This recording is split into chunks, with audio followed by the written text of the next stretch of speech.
카페에 오셔서 낙찰받았어요 게시판을 찾으시고 제목 기준으로 매도 검색을 하시면 매도된 물건들만 여러분들이 보실 수 있습니다. 자, 보시면 지역도 저희가 앞에 기재를 해놔요. 울산 아파트 매도, 전라남도 나주 아파트 매도, 대구 달성군 아파트 매도, 그리고 경남 거제 아파트 매도. 안녕하십니까? 안녕하세요. 자, 오늘 주제는 지방부동산입니다. 경매 시장도 박살나고 일반 시장도 박살났다. 이런 기사들이 쏟아지고 있는데 네. 뉴스를 먼저 한번 같이 보면 좋을 것 같습니다. 좋습니다. 첫 번째 기사, 서울과 달라 지방 경매시장 찬바람. 이런 기사가 나오면 어떻게 해석하라고 했냐면 반대로 해석을 해라. 경매시장은 특히나 찬바람일수록 기회가 열린다라고 말씀을 드렸습니다. 과잉 공급, 미분양 여파에 따라서 경매 찾을 이유가 없다. 과연 그럴까요? 너무 성급한 일반화의 오류를 범하고 있습니다. 토지거래 허가구역 해제, 재지정 후 경매시장이 강남 3구를 중심으로 달아올랐지만 지방은 여전히 찬바람이 불고 있다. 감정가 대비 낙찰률이 떨어지고 있으니까 인기가 식는 거다라고 하는데, 우리 경매에 대해서 배운 이제 참 지식인들은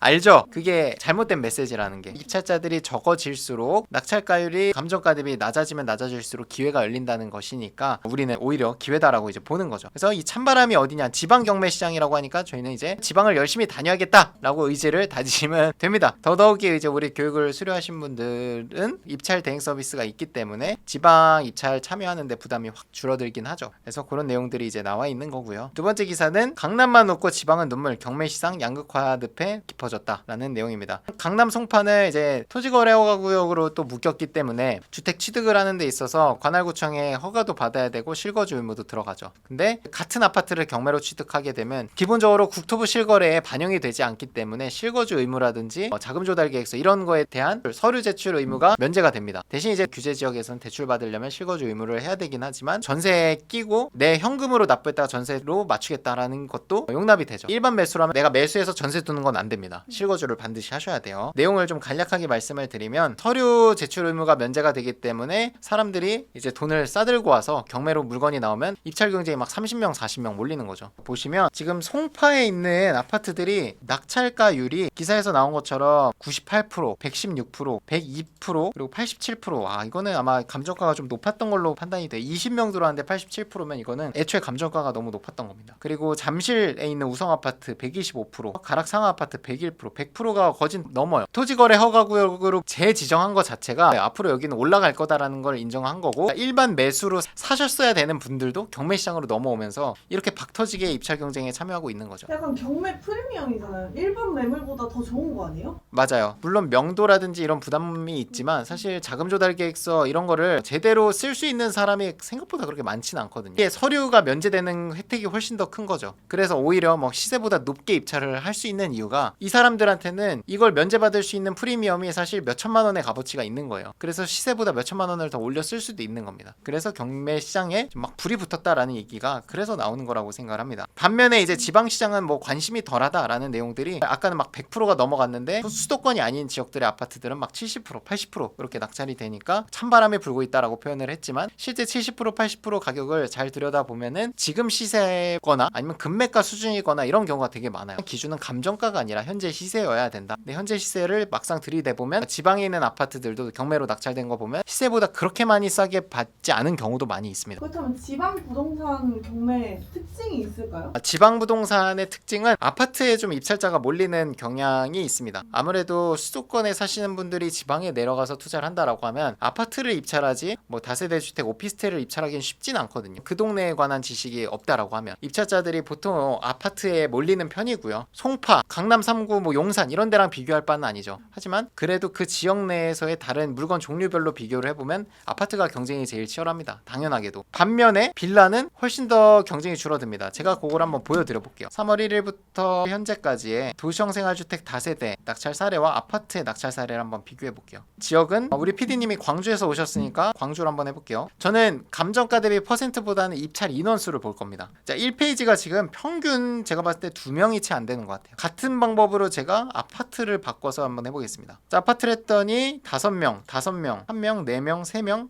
2명, 4명, 8명, 7명, 6명, 23명. 아파트가 훨씬 더 많죠. 서울도 뭐 마찬가지겠지만 아파트 입찰자가 몰린다라는 거를 이제 첫 번째로 제가 말씀드렸고요. 그리고 두 번째는 지역의 인구수라든지 지역의 분위기 이런 거에 따라서 가격에 영향을 좀 많이 받습니다. 탄탄한 어떤 대기 수요라든지 이런 게 좀 기반이 수도권에 비해서는 약하기 때문에 내가 아파트를 2년 보유할 거야. 수도권의 아파트 2년 보유하는 거랑 지방의 아파트 2년 보유하는 거의 리스크가 다르다라는 겁니다. 2년 사이에 무슨 일이 일어날지 모르니까 지방은. 그게 두 번째고요. 세 번째는 부동산 매물 현황을 네이버 부동산을 보는데 지방은 지방의 전용 사이트 또는 지역 신문을 활용하는 경우가 많이 있습니다. 제가 예전에 제주도 물건들 입찰 준비할 때 알았던 게 제주도는 네이버 부동산에 매물을 안 올리시더라고요. 물론 올리는 부동산도 있는데 정말 극소수. 대부분은 어디에 올리냐? 5일장 신문에 올립니다. 그래서 이런 지방에 있는 부동산들은 그 동네를 관할하는 또 지역 신문이 있을 수 있으니까 그런 건 참고해 보시면 좋을 것 같습니다. 지방 부동산 경매 특징 얘기해 주셨는데 네. 지방 부동산 경매 물건 지금 주목해야 하는 이유가 있을까요? 일단은 아까도 신문 기사로 봤지만 뭐 찬바람이 분다, 거래가 안 된다 이런 내용들이 나오잖아요. 그럼 사람들은 그 신문 기사나 헤드라인을 보고 공포감을 가질 거예요. 저는 이 공포감이 있기 때문에 더 차익을 많이 만들 수 있다고 생각을 합니다. 특히나 경매는 사람의 관심이 덜할수록 돈 벌 기회가 더 열리는 겁니다. 왜 그러냐면 물건을 취득하는 방식이 경매이기 때문에 그래요. 이걸 또 한 번 더 풀어서 해석하면 일반 매수는 경쟁 입찰이 아니죠. 그러니까 내가 그 물건을 보고 내가 계약을 체결하면 그냥 계약이 되는 건데 경매는 지정된 날짜에 여러 명이 도전을 해서 입찰하는 방식이기 때문에 이게 관심이 덜하면 덜할수록 입찰 경쟁이 줄어들고 그러면 내가 더 싸게 받을 기회가 열립니다. 그래서 최대한 사람들의 관심을 안 받는 물건 중에서 내가 원하는 목표 수익률 또는 매매 거래가 되는 거를 찾으시면 그 매도 차익이 훨씬 더 클 거라는 겁니다. 그 말은 무슨 말이냐면 경매로 보는 사람들이 강남에 있는 물건을 보지 않아도 지방에서도 돈 벌 수 있다는 반증입니다. 강남은 인기가 많죠. 그렇기 때문에 차익을 만들 수 없습니다. 하지만 지방은 인기가 없죠. 그래서 차익을 더 만들 수 있고 돈 버는 기준에서는 이제 후자를 따라가야 된다는 저의 판단인 거죠. 일단 첫 번째 관심을 안 갖고 있기 때문에 주목을 해야 된다라는 거고요. 두 번째는 보증공사가 수도권처럼 막 입찰에 적극적으로 참여하진 않아요. 그래서 보증공사에서 여러 번 대인 분들은 지방 물건을 보시면은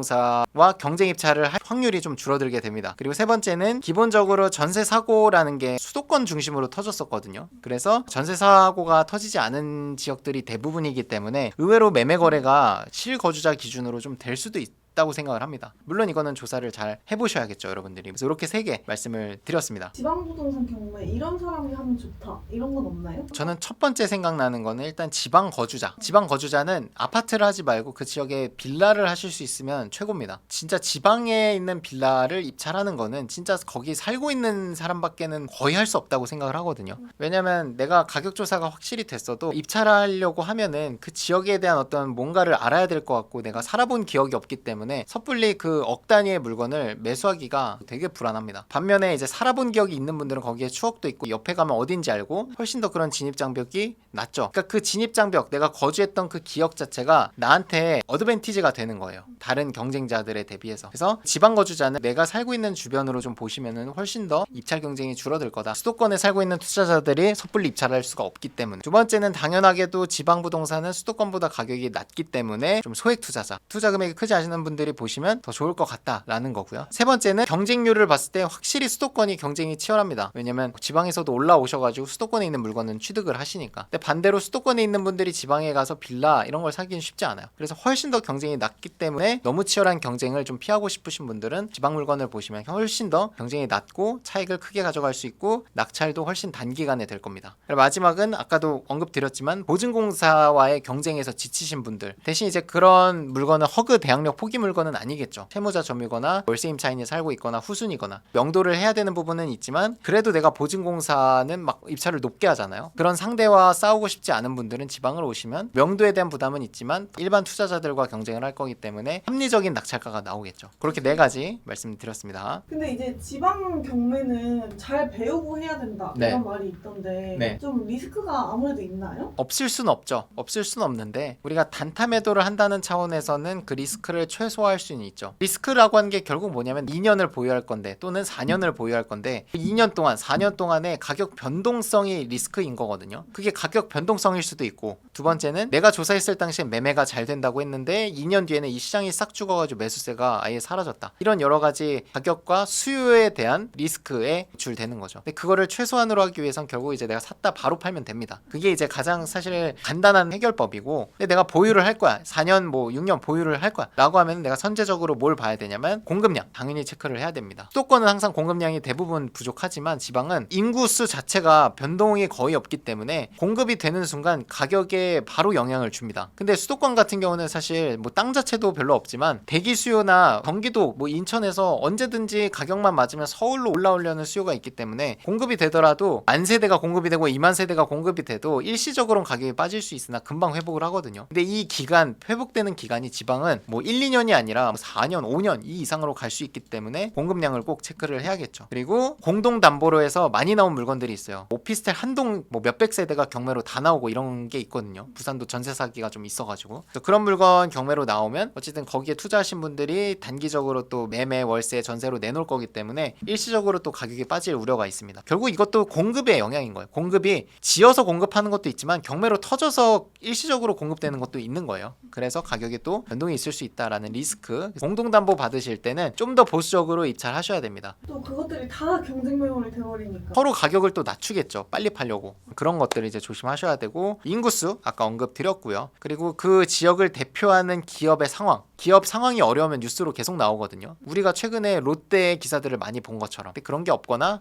호황이다. 조선은 요즘 호황이에요. 만들어야 되는 선박 개수가 올해 거는 다 끝났다고 말을 하더라고요. 울산 이제 현대제철 조선소가 있는 지역입니다. 그래서 울산 같은 데는 지금 분위기가 그렇게 나쁘진 않을 거예요. 결국 집을 사주는 사람이 돈을 잘 벌어야 집을 사는 건데 그 사람들이 월급이 계속 밀리고 기업이 어려워지면 집을 살 사람도 집을 포기하거든요. 그런 것들도 지방은 잘 보셔야 됩니다. 그렇게 네 가지 공급량, 인구수, 경매 진행 중인 물건 중에 공동담보 물건 그리고 그 지역을 대표하는 기업의 상황 체크를 꼭 해보셔야 됩니다. 지방도 되게 많이 낙찰 받으시고 매도하시잖아요. 네. 카페에서 한번 어느 정도 되는지 보여주시면 좋을 것 같아요. 카페에 오셔서 낙찰 받았어요 게시판을 찾으시고 제목 기준으로 매도 검색을 하시면 매도된 물건들만 여러분들이 보실 수 있습니다. 자 보시면 지역도 저희가 앞에 기재를 해놔요. 경기도 수원, 인천 미추홀구, 울산 아파트 매도, 전라남도 나주 아파트 매도, 대구 달성군 아파트 매도, 그리고 경남 거제 아파트 매도, 강원도 평창 다세대 빌라 매도. 지방은 보통 아파트가 대부분이에요. 결국 우리 교육이 강남에서 이루어지고 있기 때문에 수도권에 거주하시는 분들이 많고 그분들이 지방까지 가서 빌라를 하기는 현실적으로 쉽지는 않습니다. 그래서 아파트를 계속 이제 낙찰을 받고 매도하고 계시고 경북 영천에 있는 아파트,